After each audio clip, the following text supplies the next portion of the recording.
कौन है? मैं ठाकुर। क्या बात है? कुछ नहीं, यही बरामदे में घूम रहा था। आपके गुनगुनाने की आवाज सुनकर सोचा पूछूं तो कि आप अभी तक सोए क्यों नहीं? आप क्यों नहीं सोए? सोता कैसे? बिस्तर सब जल चुका है, फर्श पर सब पानी फैला हुआ है। तो नौकरों को जगा दीजिए ना। नौकरों को सब क्या तकलीफ? मुझे वैसे भी नींद नहीं आती। मगर आप अब तक क्यों नहीं सोए? मैं चांदनी देख रही थी, बड़ी अच्छी लग रही है।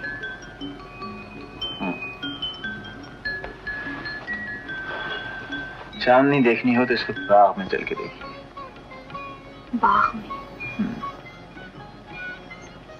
इस वक्त? दिन के वक्त तो फूल अच्छे लगते ही हैं, मगर चांदनी में देखिए तो यूं लगता है जैसे नन्हे नन्हे शोक फरिश्ते दूध के दरिया में तैरते फिर रहे हो।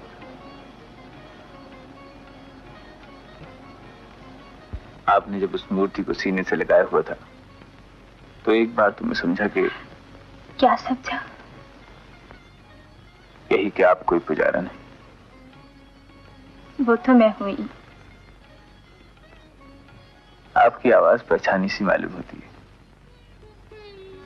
सुनता हूं तो कभी कभी ऐसा लगता है जैसे कई सालों के उस पार बचपन के किनारे से कोई आवाज दे रहा हो। मगर वो किनारा बहुत दूर रह गया ठाकुर साहब। क्या मतलब?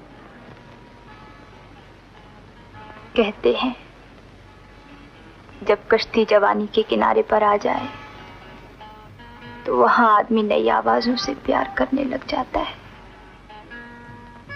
वहां उसे शादी के बाजे सुनाई देते हैं। फिर उसे पिछले किनारे की आवाजों का ख्याल नहीं करना चाहिए ठाकुर साहब। ये आप कैसे कह सकती हैं? अगर आप ही किसी मजबूरी से एक किनारे पर रह जाती और आपका साथी वक्त की लहरों पर बहता हुआ किसी दूसरे किनारे पर पहुंच जाता तो क्या आप उसे वापस बुलाने की कोशिश न करती? नहीं, मैं ये बेवकूफी कभी नहीं करती। इसे आप बेवकूफी कहती हैं? वो क्यों? क्योंकि जिंदगी और वक्त का दरिया ऐसा है ठाकुर साहब कि आदमी एक बार उसे लांघ जाए तो फिर कभी वापस नहीं आ सकता। और जो आदमी दूसरे किनारे पर पहुंचकर वहां के नए साथियों के साथ खुश हो, उसे कोई सिर्फ अपने लिए फिर से तूफानी लहरों में डाल दे, उससे बड़ा खुदगर्ज कौन होगा?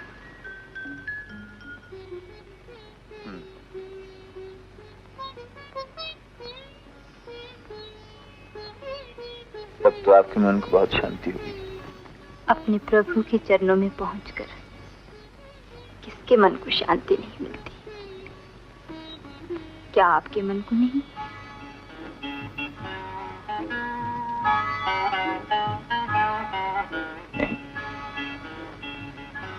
भगवान की मूर्ति तो आप हमेशा अपने तकिए के नीचे रखते हैं, फिर भी नहीं? इससे तो बेचैनी और भी बढ़ती है। थोड़े दिनों में आपकी शादी हो जाएगी, फिर ये बेचैनी भी दूर हो जाएगी। ये आपसे किसने कह दिया कि शादी कर लेने से इंसान को शांति मिल जाती? तो फिर आप शादी कर ही क्यों रहे? हर छोटी बातों की। आप मुझे ये बताइए कि आपको मेरी होने वाली बहू पसंद है या नहीं? देखिए, मेरे सवाल को टालिएगा नहीं और साध्वी होकर झूठ भी नहीं बोलिएगा। आपको मेरी कसम अगर न बताएं। नहीं। क्यों? क्योंकि वो अच्छी औरत नहीं है। अच्छी औरत मिल ही न सके तो? संसार में अच्छी औरतें नहीं है क्या? जो हैं वो आपकी तरह साध्वियां हो जाती हैं, जिनसे कोई शादी ब्याह की बात भी नहीं कर सकता। खैर छोड़िए इन बातों को, आप ये बताइए कि वो अच्छी औरत क्यों नहीं है? आपने इल्जाम उस पर कैसे लगा दिया? क्योंकि मैं जानती हूँ। क्या जानती हूँ? यही कि वो औरत हर अमीर आदमी को अपना शिकार बनाकर उसका धन दौलत लूट लेती है। यही उसका पेशा है। मैं सब कुछ जानता हूँ। कहिए तो उन सबके नाम भी गिनवा दूं जिन पे ये पहले हाथ साफ कर चुके। और फिर भी आप शादी कर रहा हूँ, इसके एवज वो मेरी दौलत चाहती है तो ठीक है, मुझे दौलत से कोई प्यार नहीं। इस दौलत ने मुझे जिंदगी में सबसे बड़ी चोट पहुंचाई है और अब मैं उससे बदला ले रहा हूँ। मैं उसे चंद आरजी और नकली खुशियों के एवज लुटाकर दौलत से उसकी इज्जत और उसका विकार छीन रहा हूँ,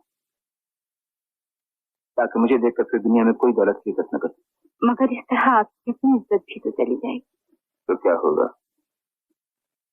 जब मुझसे मेरी जिंदगी ही छीन ली गई है तो अब मैं एक मुर्दा से इज्जत का तमगा लेकर क्या करूंगा? दुनिया में असली शांति किसी के सच्चे प्यार नहीं मिल सकती। इसके बगैर दुनिया जिसे शांति कहती है वो शांति एक थकन, शिकस्त या मौत का दूसरा नाम है। और अब मैं एक मुर्दा इज्जत की लालच में किसी औरत के हाथों शिकस्त खाने के लिए तैयार नहीं। मैं औरत की कमजोरी को अच्छी तरह जान गया हूँ। औरत की सबसे बड़ी कमजोरी उसका पैसे का लालच है और अब मैं इसी हथियार से उससे बदला ले रहा हूँ। मगर सभी औरतें तो एक सी नहीं हुई। औरत आपकी माँ भी तो है। माँ? दुनिया भर की पुस्तकों में माँ की तारीफ लिखी है, मगर मैंने अपनी माँ को भी इसी लालच में गिरफ्तार किया। आपकी माँ तो कितनी भली है। वो मेरी माँ नहीं, वो तो धाय माँ है। मेरी माँ तो कब की मर चुकी। आपने मंदिर की चार दीवारी में जिंदगी बिताई है, आप मेरी कहानी नहीं जानती। एक बहका हुआ इंसान अच्छे बुरे की तमीज खो देता है। वो तारीकी में बढ़ता चला जाता है, ठोकरें खाता है, मगर उसके पास इसके सिवाय और कोई उपाय नहीं।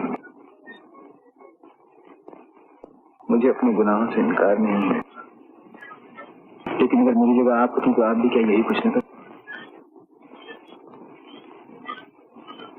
भगवान आपको सच्चे।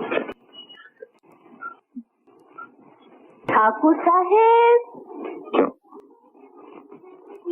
पति पत्नी के रंग में भंग डालना नहीं चाहिए। यूं कहिए कि मेरी बेइज्जती का बोझ बांटने की हिम्मत नहीं है।